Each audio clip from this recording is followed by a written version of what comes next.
los evangelios son ley, no son gracia, no corresponden a la gracia de Dios. De manera que cuando alguien te abre la palabra y te dice, pero aquí está en los evangelios, tú tienes que aceptar que eso es lo mismo que si lo leyeras en Malaquías. Es igual, no ha cambiado nada, porque las cosas cambiaron de la ley a la gracia, no por el nacimiento de Cristo, y no por su vida ministerial. ¿Te acuerdas que Jesús no quiso recibir a los griegos? No los recibió. ¿Por qué? Porque no era el tiempo. Y él lo dijo, de una manera un poquito encubierta, pero fácil de entender. Si el grano de trigo no cae a tierra y muere, no puede llevar fruto. Entonces hay que averiguar cuál es el proceso de la muerte del grano de trigo, porque se pudre, se abre la conchita y entonces adentro deja esa vida que hay adentro. Solamente así, muriendo, puede germinar en toda su potencia. Entonces esto se logró hacer después de la muerte y resurrección de Cristo Jesús, que llegando al cielo al 40º día de estar en la tierra, 10 días después nos mandó el Espíritu Santo. Entonces, ahí sí empieza la gracia de Dios. Adelante, Jorge. ¿Qué significa los evangelios son ley? Porque ayer una persona que conoce y sabe que los evangelios son ley, me decía, bueno, pero es que dentro de los evangelios hay trazos, hay anuncios de la gracia, hay versículos que hablan de la gracia, como por ejemplo el tan conocido Juan 3:16.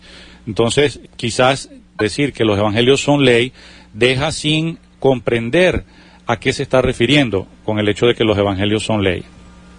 Los evangelios, claro que son ley en la aplicación que tienen, pero su mensaje es un mensaje que los lleva a la cruz, a la redención del hombre, al plan de redención, lo mismo que puede llevarte Isaías o Génesis o cualquier libro del Antiguo Testamento. El hecho de que te proclame una buena noticia que va a suceder, eso no quiere decir que dentro de sus normativas internas no formen parte del cuerpo de la ley. Por ejemplo, las bienaventuranzas. Vamos a ver. Bienaventurados los mansos, porque ellos recibirán la tierra por heredad. Vamos a ver, ¿quiénes van a recibir la tierra por heredad? Los mansos. Los mansos, bueno, que levante la mano cualquier creyente que se considere que antes de ser perdonado por Cristo era manso, como una virtud personal, porque ahí no habla nada de la redención. Las bienaventuranzas no, a no ser de que le hagamos una doble Nelson a la palabra. Doble Nelson quiere decir una llave de lucha libre, y la obliguemos a decir cosas que no dice. ¿Tú vas a heredar la tierra o el cielo, Jorge?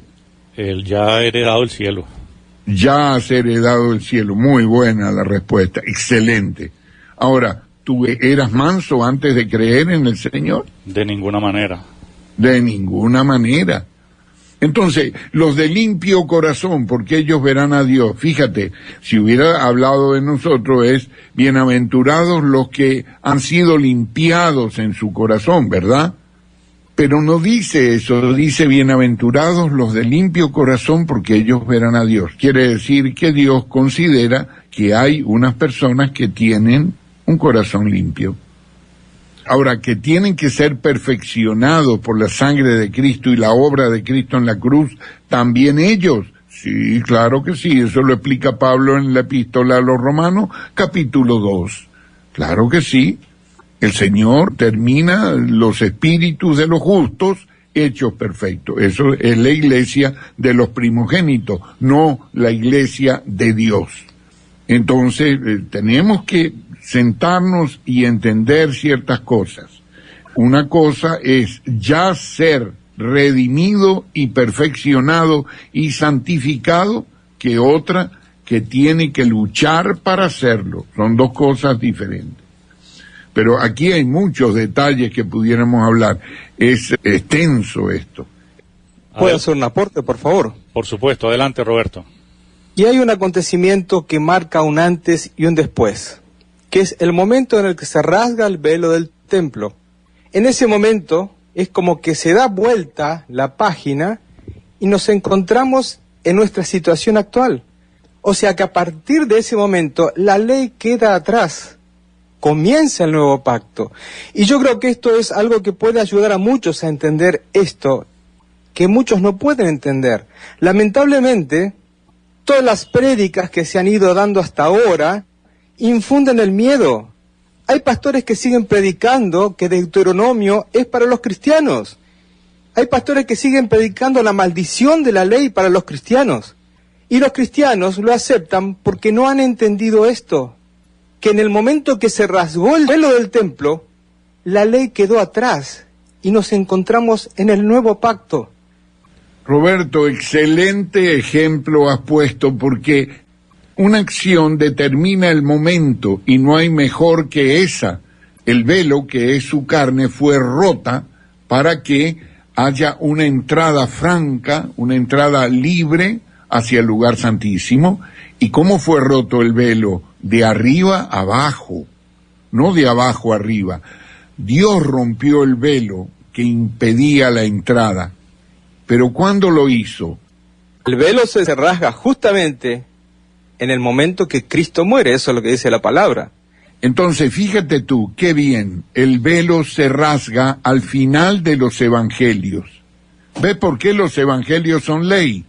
Es que el tema que has traído es espectacular, el ejemplo. Definitivamente, porque el velo impedía al pueblo judío entrar al lugar santísimo y estaban sujetos bajo una ley incumplible. Y entonces solamente podía entrar el sacerdote, y no sin sangre, que podía entrar a ese lugar. Y ahora el velo abierto le abre al judío la posibilidad de entrar sin la ley incumplible. Y por supuesto, con más razón a nosotros. Muy bien, y entonces el nacimiento de Cristo, como tal, como un hecho histórico de nacer Cristo, no soluciona el problema del pecado. Lo que prepara es un cuerpo que corra sangre para que esa sangre sea derramada 33 años después, ¿verdad? En Mateo 27, 50-51. Entonces Jesús, clamando otra vez a gran voz, entregó el Espíritu, y he aquí el velo del santuario se rasgó en dos, de arriba abajo, y la tierra fue sacudida, y las rocas fueron partidas. Es una cuestión exacta, al expirar se rompe el velo, ya está, ya fue pagada la culpa. Entonces se abre ese camino nuevo, pero se abre al final de los evangelios, no al principio de los evangelios. Entonces aquí todo es un corto camino de 50 días de preparación a la gracia de Dios que se efectúa en Pentecostés, 50 días más tarde. Eso es todo.